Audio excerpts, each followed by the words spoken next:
Pradžios knyga 19 skyrius. Anie du angelai atėjo į Sodomą vakare. Lotas sėdėjo Sodomos vartuose, pamatęs juos Lotas pakilo jų pasveikinti ir nusilenkdamas iki žemės tarė: Mano viešpačiai, prašyčiau užsukti į savo tarnų namus, pernakvoti ir nusiplauti kojas. Anksti galėsite keltis ir keliauti toliau savo keliu. Bet jie atsakė: Ne, praleisime naktį aikštėje. O jis taip labai juos kvietė, kad jie pasuko pas jį ir įžengė į jo namus. Tada jis paruošė jiems vaišes, iškepė neraugintos duonos ir jiedu papietavo.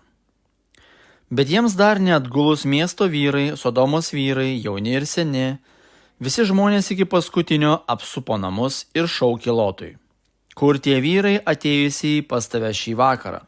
Atvesk juos mums, kad galėtume juos pažinti. Lotas išėjo pas juos už durų ir uždaręs paskui save duris kalbėjo: Maldauju, mano broliai, nesielkite nedorai. Žiūrėkite, aš turiu 2 dukteris, kurios dar nėra pažinusios vyro. Leiskite man jas jums atvesti, darykite su jomis, kas jums patinka. Tik nedarykite nieko aniems vyrams, nes jie įžengė mano stogo pavėsin. Bet jie atsakė: Pasitrauk į šalį. Šis žmogelis šaipėsi atkeliavo čionai kaip ateivis, o jau elgėsi kaip teisėjas. Dabar su tavimi pasielgsime pikčiau negu su jais. Tuomet jie apniko su įniršiu Lotą ir prisigrūdo prie durų jų išlaužti. Bet anie vyrai iškišo rankas, įsitraukė Lotą į vidų ir uždarė duris. O žmonės, buvusius prie namų durų, jaunus ir senus, jie nuplėskė tokią akinančią šviesą, kad veltui šiais stengėsi surasti duris. Tuomet anie vyrai klausė Lotą: Ką daugiau iš savųjų turi čia? Žentus, sūnus, dukteris ir bet ką iš savųjų. Išvesk juos iš šios vietos, nes mes šią vietą tojau sunaikinsime. Šauksmas prieš Sodomo žmonės pasiekęs viešpatį pasidarė toks garsus, kad viešpas atsiuntė mus jos sunaikinti. Lotas išėjo tada ir kalbėjosi su žentais, ketinusiais vesti jo dukteris: Kelkitės, eikite iš šios vietos, nes viešpats tuojau sunaikins miestą. Bet žentams atrodė, kad jis juokauja. Rytui auštant angelai ragino Lotą sakydami: Skubėk, paimk žmoną ir abi čia esančias dukteris, kad nepražūtumėte dėl miesto kaltės. Bet jis vis delsė.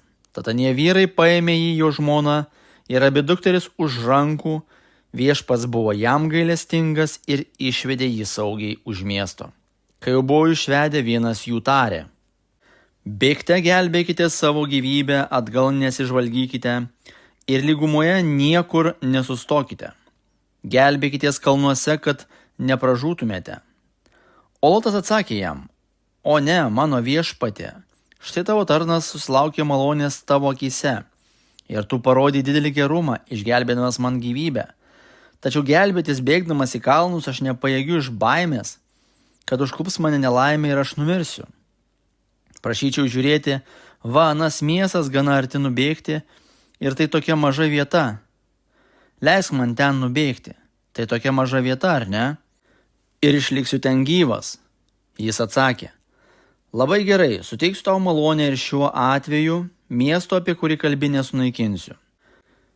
Skubėk, gelbėkis ten, nes negaliu nieko daryti, kol tu ten nenueisi. Todėl anas miestas ir buvo pavadintas Coaru. Saulė buvo pakilusi virš akiračio, kai Lotas atėjo į Coarą. Tuomet viešpats liejo ant Sodomos ir Gomoros sierą ir ugnį. Jis sunaikino tos miestus ir visą lygumą draugė su visais miesto gyventojais ir žemės augmenyje.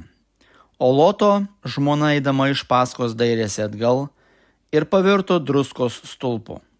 Anksti rytą Abromas nuskubėjo į tą vietą, kur buvo stovėjęs prieš viešpatį ir žvelgdamas žemyn Sodomos ir Gomoros bei viso lygumos krašto link matė tik kylančius nuo žemės dūmus tarsi iš krosnies.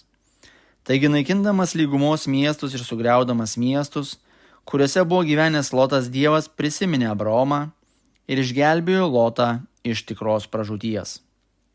Lotas pakilo iš Coaro ir apsigyveno kalnuose su 2 dukterimis.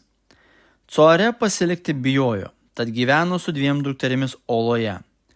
Pirmagimė tarė jaunesniai: Mūsų tėvas sensta, nėra kito vyro žemėje sueiti su mumis, kaip įprasta visame pasaulyje.